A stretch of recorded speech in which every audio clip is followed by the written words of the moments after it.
Bonjour, amis de la connaissance psy. Vous aurez compris dans la dernière vidéo consacrée aux parents, à l'adulte et à l'enfant en nous, que lorsque nous disons « je », il y a une question à se poser sur qui est ce « je ». Qui est-ce qui parle? Qui est-ce qui pense « je dois faire ceci »,« je rêve de faire cela », « je regarde l'état de mon compte bancaire pour savoir si je peux faire telle ou telle dépense », etc. Bien sûr, on peut se dire que savoir quel est le « je » au pouvoir n'a pas une grosse importance. Et effectivement, tant que nous n'avons pas de problème, savoir qui dirige à l'intérieur de nous n'est pas le plus urgent. Là où ça commence à devenir une vraie question, c'est lorsque nous avons un problème ou un symptôme. En effet, suivant le diagnostic des forces en présence à l'intérieur de nous, le choix d'une solution pertinente en découlera. Dans ce système interne qui est le nôtre, si l'un des états du moi est trop puissant, nous allons avoir un symptôme. Et nous ne saurons pas comment gérer la situation afin de nous sortir de là si nous n'avons pas perçu clairement les forces en jeu. Je vais vous donner un exemple pour mieux me faire comprendre. Lorsqu'une personne fait des crises de panique, elle commence à sentir de l'angoisse. Puis, elle se sent démunie face à cette angoisse qui monte. Elle a de plus en plus peur d'être débordée. Sa panique augmente. Alors, elle commence à avoir l'idée qu'elle va mourir, qu'elle ne peut plus respirer, que son cœur bat la chamade, à tout rompre. Elle finit parfois par tomber sur place en pleine rue, par exemple, et on appelle le SAMU. Elle va généralement repartir avec une prescription d'anxiolytiques, parfois assortie d'antidépresseurs. Et ceci jusqu'à la prochaine arrivée en fanfare aux urgences lors de la crise de panique suivante. Vu de l'extérieur, cela paraît assez inquiétant, et pour la personne elle-même, c'est très dur à vivre. Cela lui donne l'impression d'être de plus en plus sans défense, perpétuellement menacée par la crise d'angoisse suivante. En fait, dans mon cabinet, c'est le genre de choses qui se règlent en quelques séances, quitte à être travaillé autrement ensuite. Et je vais vous expliquer comment je fais. La représentation de ce qui se passe en termes datés peut être la suivante. L'état du moi enfant est très puissamment installé et l'état du moi parent est très faible, même si l'adulte reste fonctionnel. En somme, ce serait comme dans une famille dans laquelle les hurlements de l'enfant, de plus en plus apeurés, ne seraient pas contenus par les attitudes adéquates du parent. Si l'enfant a très peur et que le parent est fonctionnel, il va d'abord calmer l'enfant et le contenir, quitte à être un peu ferme si c'est nécessaire. Puis, une fois que l'enfant sera un peu calmé, l'adulte discutera avec lui pour lui donner les points objectifs de repérage. Non, tu vois, sous ton lit dans la chambre, il n'y a aucun monstre. Arrête de crier, regardons ensemble. Dans la configuration attaque de panique, le parent est incapable de prendre fortement et fermement sa place de parent. Place que j'appellerais une bienveillance inflexible. Une bienveillance qui comprend que l'enfant a peur et qui prend à cœur de le calmer, mais aussi qui inflexiblement refuse que ce soit lui qui dirige la famille avec ses peurs infondées. La prescription d'anxiolytiques cherche à assommer les peurs de l'enfant, afin qu'il arrête d'avoir peur. Mais dès que ceux-ci ne font plus d'effet, la peur reprend, et avec elle, les cris de l'enfant, très puissants. La solution se trouve donc dans une prise en charge de l'enfant par le parent et l'adulte. Concrètement, cela va passer par deux actions. Premièrement, observer, quand l'angoisse commence à poindre. Travail de l'adulte objectif. Au besoin, la personne peut noter sur un papier les moments où ça commence et la façon dont ça se déroule. Deuxièmement, refuser activement la surenchère mentale habituelle, et là, le parent est appelé à la rescousse, pour être très ferme là-dessus. Ainsi, l'angoisse initiale est-elle réduite à sa petite survenue? Oui, tiens, il y a cette angoisse qui commence à se manifester. Voyons comment c'est, à quel endroit de mon corps ça commence, combien de temps ça dure, je vais chronométrer, comme me l'a suggéré le thérapeute, etc., etc. Et dès que le mental cherche à s'en emparer pour en faire une gigantesque mousse anxiogène comme d'habitude, dans le style je vais mourir, le parent stoppe cela activement. Je refuse les pensées affolantes, inutiles qui viennent se surajouter à la petite angoisse naissante. Le parent et l'adulte, renforcés et autorisés par le thérapeute, prennent en main la situation. La famille intérieure redevient équilibrée et rassurante. Je donne souvent la comparaison suivante à la personne. Imaginez que votre début d'angoisse, c'est comme un début de mal de tête. Est-ce qu'on va tout arrêter et aller au SAMU parce qu'on a un début de mal de tête? Non. On constate ce mal de tête et on continue à faire ce qu'on doit faire, sans plus s'y attarder, sans en faire un signe de début de cancer au cerveau foudroyant. Vous aurez compris que l'équilibre de notre famille interne est la clé de beaucoup de situations. Et que chaque situation déséquilibrée dans le pouvoir entre les trois instances nécessite un rééquilibrage afin de faire disparaître les encombrants symptômes qui commencent à devenir pesants.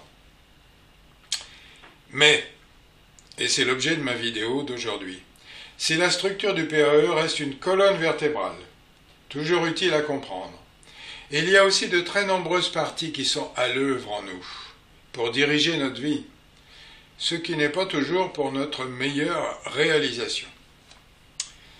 À propos de ces très nombreuses parties, on pourrait comparer ce qui nous constitue psychologiquement à ce qui nous constitue physiquement. Je m'explique. La découverte de l'ADN, des chromosomes, des gènes portés par ces chromosomes a été un virage capital dans la compréhension de ce que nous sommes. Nous avons eu progressivement accès au code génétique, au code source, au logiciel de base grâce auquel tout s'organise et aussi tout s'explique ou presque. Même la façon dont l'environnement a un certain rôle sur l'expression du gène est en cours d'étude et de résolution. C'est ce qu'on appelle l'épigénétique. Nous sommes porteurs d'environ 20 à 25 000 gènes, chaque gène étant un donneur d'ordre. Il indique à la cellule quel doit être son rôle dans l'organisme. S'il donne de mauvais ordres, alors c'est la maladie ou le dysfonctionnement. Il transmet ainsi le code de base, celui qui va déterminer la couleur de nos cheveux, de nos yeux, notre groupe sanguin, etc. Tous ces caractères apparents et visibles, ils sont tous issus des ordres du code génétique, sachant que l'expression de ce code peut malgré tout être plus ou moins influencée par l'environnement. Ainsi, la couleur de fourrure du renard polaire change avec les saisons. Il devient blanc en hiver. Son code génétique inclut donc des ordres qui seront déclenchés par l'environnement ou en lien avec l'environnement. Bref, ces découvertes sont révolutionnaires. Auparavant, on traitait ce qui apparaissait, les symptômes visibles, en ayant une certaine compréhension de leur origine, mais sans avoir véritablement les clés du code.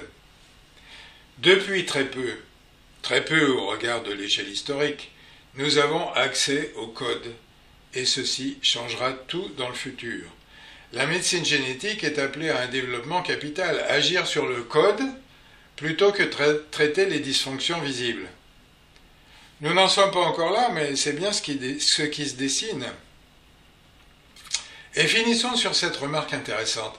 Tout ça semble très compliqué, et ça l'est effectivement lorsqu'on étudie chacun des milliers de gènes. Mais on a découvert que finalement l'ensemble du code génétique était écrit avec un alphabet de 4 lettres, A, T, C, G. Adénine, thymine, cytosine, guanine. Eh bien, tout ça m'inspire beaucoup concernant notre code source psychologique.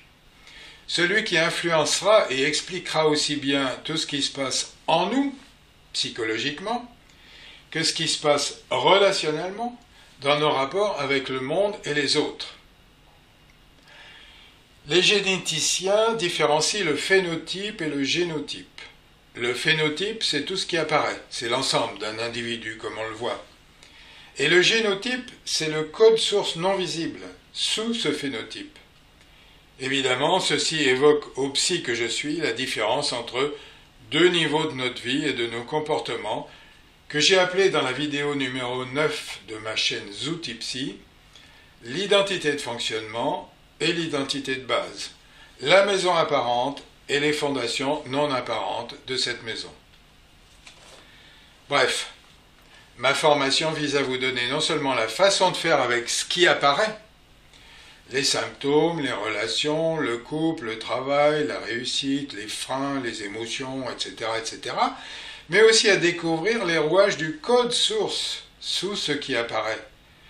Ce dernier, dans la manière dont je l'ai étudié et dont je le transmets, est lui aussi constitué d'un alphabet initial de 4 lettres. Pulsion, attachement, polarité, empreinte. Mais pour aujourd'hui, je vais aborder 3 exemples de ces parties internes qui organisent notre vie et qui nous mènent parfois dans des destinées bien souffrantes. Ces 3 exemples sont l'identification, et plus spécialement l'identification à l'agresseur. Ensuite, la question des programmes dont nous sommes porteurs. Enfin, il y a la question des subpersonnalités. Reprenons donc chacun de ces points. L'identification, et plus spécialement l'identification à l'agresseur. Il existe en nous des parties qui ne sont pas vraiment nous, qui sont comme colonisées par des modèles issus de notre histoire personnelle et parfois transgénérationnelle. En somme, je est parfois un autre, comme l'a écrit Rimbaud. En voici un exemple avec ce qu'on appelle l'identification à l'agresseur, c'est-à-dire qu'une partie de nous-mêmes ressemble, sans que nous le voulions, à l'agresseur que nous avons rencontré dans notre histoire d'enfance. Exemple. Si votre mère était très dévalorisante et critique, eh bien longtemps après devenue adulte, une partie de vous se comportera envers vous-même comme elle le faisait. Une voix en vous est désormais dévalorisante et critique, mais comme cette voix est à l'intérieur de vous et que tout ce qui se dit à l'intérieur parle au nom de « je », cette voix dit « je suis nul, je suis con, je suis incapable » ou autre joyeuseté de cet ordre. Quand ça dit cela, c'est en fait la mère en vous qui continue son travail de sape. Toutefois, et c'est la difficulté, vous ne la percevez plus comme extérieure à vous-même. Autre exemple. Si vous avez été un enfant battu, vous êtes certain de ne pas faire subir cela à vos enfants parce que vous en avez trop souffert. Et pourtant, parfois, l'impulsion est là. Il arrive que certains enfants battus deviennent des parents batteurs. Ce n'est pas inévitable, puisque dans le PAE, le parent peut s'opposer à l'impulsion qui monte. Mais que ça arrive, le parent batteur pourra expliquer « je ne peux pas m'en empêcher quand il agace ainsi ». Vous aurez observé que dans cette phrase, il y a « je » qui voudrait bien s'en empêcher et « me » qui passe à l'acte. Conflit entre l'adulte raisonnable que la personne est devenue désormais et les impulsions issues de l'identification à l'agresseur. Ensuite, deuxième point, la question des programmes dont nous sommes porteurs. On peut observer que certaines parties de nous-mêmes sont porteuses d'un modèle issu de notre enfance. Ainsi, il n'est pas rare, lorsque une femme a son premier enfant, qu'elle constate avec surprise et parfois avec beaucoup de désagrément qu'elle ressemble à sa propre mère dans son comportement avec son enfant. Comme si un programme était là, en attente, et se déclenchait alors à ce moment-là, programme qui ne colle pas forcément avec ce que la jeune maman avait souhaité faire avec son enfant. Et on voit que la façon dont se sera déroulée sa propre enfance infiltrera à son insu, parfois pour le meilleur, parfois pour le pire, ce qu'elle va adopter comme comportement maternel, puisque le programme est là. Ne faisons pas de jaloux, c'est identique pour le père. Le programme peut être aussi une loyauté inconsciente qui nous mène. Par exemple, je pense à une personne qui détestait sa cousine, la cousine qui avait réussi dans ses études. Elle était dévorée par la haine et la jalousie. Jusqu'à ce qu'elle découvre que ce conflit avec sa cousine, fille d'une sœur de sa mère, c'était la prolongation de la lutte entre sa mère et sa tante, et qu'elle cherchait ainsi à gagner la guerre que sa mère avait eu l'impression de perdre. En somme, elle n'était plus dans sa vie, mais bien dans la vie de sa mère, colonisée par un conflit issu de la génération précédente. Comme souvent, sa haine n'était obsédante qu'à défaut d'avoir été replacée au bon endroit, c'est-à-dire dans la génération précédente, ce qui lui a permis de sortir ensuite de ce destin obsédant. Bien entendu, sortir d'un destin contraire passe par la compréhension des ficelles qui nourrissent le scénario derrière le rideau rouge du théâtre. Et il est bien important de s'en sortir. Donc, troisième point après l'identification et le programme. Il y a la question des subpersonnalités, c'est-à-dire des différentes parties de nous-mêmes qui ont leur propre valeur et leur propre choix. Je m'explique. Tout d'abord en créant progressivement notre style, notre caractère, notre façon d'être, nous avons été conduits à choisir entre de multiples paires d'opposés. Par exemple, être plutôt agressif, ou plutôt au contraire diplomate et fluide, plutôt extraverti ou plutôt introverti, affirmé ou souple, émotif ou contrôlé, audacieux ou craintif, etc., etc. Les paires d'opposés ont requis la nécessité de donner le pouvoir à une des deux branches qui devient dominante dans notre caractère et de renier, repousser l'autre partie qui devient refusée et n'a presque plus le droit d'expression. Si je suis contrôlé et impassible, je n'autoriserai pas que l'émotionnel en moi prenne du pouvoir. Si je suis gentil et diplomate, je refuserai les bouffées de colère ou de violence qui pourraient parfois vouloir s'exprimer en moi, etc. Donc pour établir ma cohérence identitaire, il m'a fallu donner la place à certains aspects et refuser activement les aspects contraires. Ces aspects contraires, sous la barre de l'interdit, sont en fait contradictoires avec notre style général et refusés. Mais lorsque certaines situations viennent les stimuler, alors la pression interne augmente. La lutte intérieure devient forte et l'angoisse monte. Si la situation perdure, les symptômes liés à ce conflit interne apparaissent de plus en plus. J'ai expliqué tout cela dans la vidéo numéro 5 de la chaîne YouTube Zootipsy, La crise d'une chance. Mais autant il nous a été utile de choisir entre ces aspects contradictoires pour structurer notre personnalité, autant ce cortège d'aspects reniés et refusés devient ensuite source de symptômes, de conflits internes et aussi de perte de pouvoir, puisqu'il y a plein d'aspects, plein de capacités liées à ces aspects que nous n'utilisons pas. Or, tous ces aspects nous seraient très utiles pour disposer d'une palette adaptative importante. Un psychologue américain nommé Hal Sieber a étudié les caractéristiques psychologiques de survivants, ceux qui s'en étaient sortis dans des situations extrêmes. Et il a découvert comment ces personnes étaient complexes, capables d'intégrer des capacités contradictoires à l'intérieur d'eux-mêmes et donc de faire appel aux unes et aux autres suivant la situation. Bref, nous nous sommes développés suivant un certain modèle, utile, nécessaire, correspondant à nos valeurs. Mais arrivé à une certaine maturité, il nous faut intégrer d'autres aspects que nous avions refusés jusqu'à présent. C'est ce que Hall et Sidra Stone, dans la lignée de Carl Jung, le psychanalyste, ont appelé les subpersonnalités dominantes et les subpersonnalités reniées. Tous deux ont exploré la puissance énergétique et créative qui se met en place lorsqu'on accepte de reconnaître en nous la tension des opposés. C'est ce que Jung appelle la coincidentia oppositorum.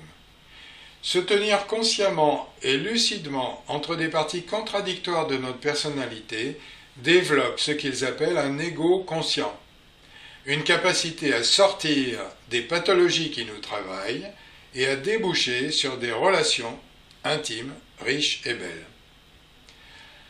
Quelques opposés en nous sont par exemple entre les parties psychiques porteuses de choix antinomiques, telles que les parties occupées par un des deux objectifs suivants: pouvoir ou vulnérabilité, faire ou ne rien faire, raisonner mentalement ou ressentir, contrôler ou se détendre.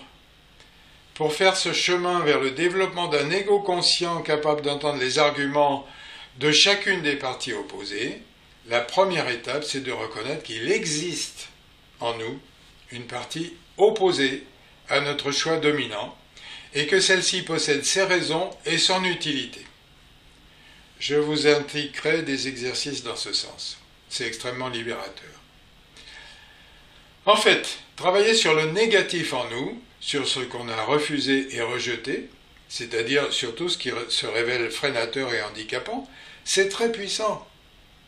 Si nous ne mettons plus le pied sur le frein, alors la moindre accélération donne des résultats immédiats et visibles. Tandis qu'accélérer à fond, comme je l'ai dit dans ma dernière vidéo, ne donne rien si nous continuons à avoir en même temps le pied sur notre frein. Pour finir, passons donc à quelques propositions d'action qu'on pourrait envisager lorsqu'une difficulté ou un symptôme nous encombre. Vous pouvez, en reprenant les divers moments de ma vidéo, premièrement vous demander où en est l'équilibre de votre PAE et quel est l'état du moi dont le pouvoir est excessif, trop raisonnable et un peu obsessionnel comme un programme parental, trop détaché de l'émotionnel et des normes nécessaires comme un ordinateur adulte, trop soumis à vos impulsions et une sorte de grand 8 émotionnel infantile, premièrement.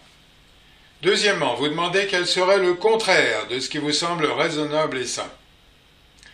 Et essayez de voir alors le petit point positif qui existe dans cet aspect contraire. Troisièmement, vous demandez si vous n'êtes pas en train de suivre un programme qui n'est pas le vôtre, mais celui de quelqu'un de votre famille d'origine. Je compte bien vous transmettre tous les outils et toutes les connaissances pratiques dont vous aurez besoin pour réaliser votre vie au mieux, mais pour faire tout ce qui vous est nécessaire, mais aussi le code source qui organise tout cela. Mais d'ici là, cher ami de la connaissance psy, je vous propose de me mettre vos commentaires. Ils m'aideront à répondre au mieux à vos attentes et je resterai bien branché là-dessus. Au revoir.